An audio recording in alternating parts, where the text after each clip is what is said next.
नमस्कार। सत्यम शिवम सुंदरम जीके में आपका हार्दिक स्वागत है, अभिनंदन है। भारतीय संविधान और राज्य व्यवस्था में हम समितियों के बारे में पंचायती राज पढ़ रहे थे और पंचायती राज में हम समितियों के बारे में अध्ययन कर रहे थे। कौन सी समितियां हैं? आज की जो हमारी समिति है वो है गॉडगिल समिति, वीएन गॉडगिल समिति। अगर आपने समितियां नहीं पढ़ी हैं तो आप यहाँ पे डिस्क्रिप्शन बॉक्स है, यहाँ पे एरो का निशान, तीर का निशान है, आप इसको क्लिक करते ही आपका डिस्क्रिप्शन बॉक्स खुल जाएगा। उसमें सभी समितियों के लिंक दिए हुए हैं और स्थानीय स्वशासन से संबंधित अन्य टॉपिक भी, तो आप उनका अध्ययन कर सकते हैं। क्या है वीएन गॉडगिल समिति 1988, इसके बारे में हम पढ़ते हैं। तो आपको ये पता होना चाहिए कि सन 1988 में 1988 में वीएन गॉडगिल की अध्यक्षता में, किसकी अध्यक्षता में? वीएन गॉडगिल की अध्यक्षता में कांग्रेस सरकार ने क्या किया? एक समिति का गठन किया और यह समिति कहलाई वीएन गॉडगिल समिति। ध्यान देना, इस समिति का क्या उद्देश्य था? तो इस समिति का उद्देश्य विभिन्न पंचायती जो राज्य संस्थाएं हैं, उन विभिन्न पंचायती जो राज्य संस्थाएं जो हमने पढ़ी हैं, नहीं पढ़ी है तो आप लिंक पे जाकर के पढ़ सकते हैं। तो ये जो पंचायती राज संस्थाएं हैं जिनके बारे में हमने इन समितियों के बारे में पढ़ा, इन समितियों का अध्ययन करते हुए एक रिपोर्ट देना और उस रिपोर्ट में क्या देना कि पंचायती जो राज संस्थाएं हैं उनको प्रभावशाली कैसे बनाया जा सकता है। इस उद्देश्य की प्राप्ति करने के लिए वीएन गॉडगिल की अध्यक्षता में समिति बनाई गई, गॉडगिल समिति। तो ये इसका उद्देश्य है।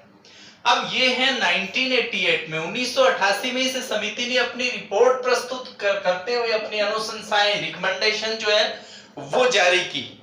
क्या जारी की? आपको ये पढ़ना चाहिए कि पंचायती जो राज्य संस्थाएं हैं उनको संवैधानिक दर्जा दिया जाना चाहिए। ये बात आपको ध्यान रखनी है और यही आप ध्यान देंगे कि संवैधानिक दर्जा दिया जाना चाहिए। ये बहुत सी समितियों ने अपनी अनुशंसाएं जो है, अपनी रिकमेंडेशन है, उसमें इन्होंने बताया है।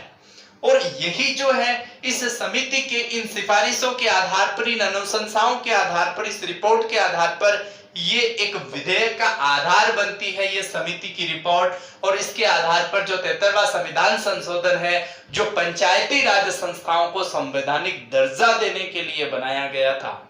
आपको ये पता होना चाहिए कि पंचायती राज संस्थाओं को इन्होंने कहा कि संवैधानिक दर्जा दिया जाना चाहिए और उसके बाद में उनको संवैधानिक दर्जा है वो मिल गया था। आपको पता है कि 73वां, 71वां, 72वां, 73वां और 74वां जो संविधान संशोधन अधिनियम 1992 जो है वो उसके बाद में पारित होता है।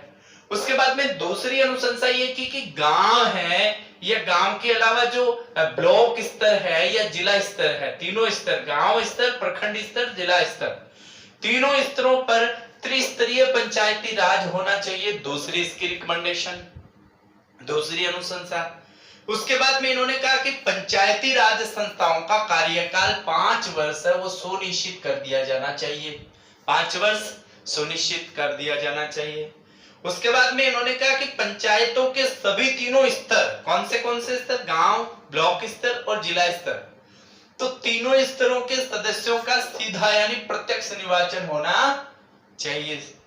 इसके साथ साथ उन्होंने कहा कि जो महिलाएं हैं, अनुसूचित जाति एससी और अनुसूचित जनजाति एसटी वर्ग के लिए क्या होना चाहिए? आरक्षण, रिजर्वेशन की व्यवस्था भी होनी चाहिए। इसके साथ साथ इन्होंने कहा कि पंचायती जो राज्य संस्थाएं हैं उनकी ये भी जिम्मेदारी होगी कि वे अपने पंचायत क्षेत्र के सामाजिक और आर्थिक विकास के लिए योजनाएं बना करके उन योजनाओं का कार्यान्वयन करें। तो ये बात है, ये भी कही। उसके बाद में इन्होंने कहा कि जो पंचायती राज संस्थाएं हैं उन पंचायती राज संस्थाओं को कर लगाने, टैक्स को लगाने के लिए, उस टैक्स को वसूलने के लिए और टैक्स को जमा करने का अधिकार भी होना चाहिए। कि पंचायती राज संस्थाएं हैं उनको टैक्स लगाने का भी अधिकार होना चाहिए, टैक्स को वसूलने का और टैक्स को जमा करने का अधिकार होना चाहिए। इसी के साथ साथ इन्होंने कहा कि एक राज्य जो वित्त आयोग है, एक राज्य वित्त आयोग का गठन किया जाना चाहिए। वो पंचायतों को क्या करे? धन का आवंटन करे, वित्त का आवंटन करे। इसके लिए राज्य वित्त आयोग का क्या किया जाना चाहिए? गठन किया जाना चाहिए। उसके बाद में इन्होंने कहा कि एक जो राज्य है वो चुनाव आयोग की भी स्थापना करनी चाहिए, राज्य चुनाव आयोग है वो भी बनाया जाना चाहिए। और ये चुनाव आयोग जो है वो क्या करेगा, पंचायतों के लिए चुनाव संपन्न करवाएगा। तो ये जो रिपोर्ट है, इस रिपोर्ट में ये अनुशंसाएं जो आपने लिखी है, ये 9 अनुशंसाएं प्रमुख अनुशंसाएं हैं। इन 9 अनुशंसाएं रिकमेंडेशन है, ये रिपोर्ट में है, वो दी गई। और इनके आधार पर ये जो गॉडगिन समिति की जो रिपोर्ट है, इसी के आधार पर बाद में ये विधेयक का आधार बनती है और उसके बाद में एक विधेयक वो बनकर के तैयार होता है। तो इस प्रकार से अब तक हमने स्थानीय स्वशासन के इस टॉपिक में सभी समितियां पढ़ ली है। उसके बाद में हम 73वां संविधान संशोधन अधिनियम पढ़ेंगे, क्या है 73वां संविधान संशोधन अधिनियम, और अन्य जो टॉपिक है उसके बाद में हम अलग अलग जो है इसमें पढ़ेंगे कि ग्राम पंचायत, ग्राम सभा, पंचायत समिति, उसके बाद जिला परिषद, फिर नगर पालिका, नगर निगम, नगर परिषद, इसका संपूर्ण जो अध्ययन है वो इसमें करेंगे, जो कि इन कंपटीशन एग्जाम में इनके बारे में बहुत से जो प्रश्न हैं वो इनमें से पूछे जाते हैं।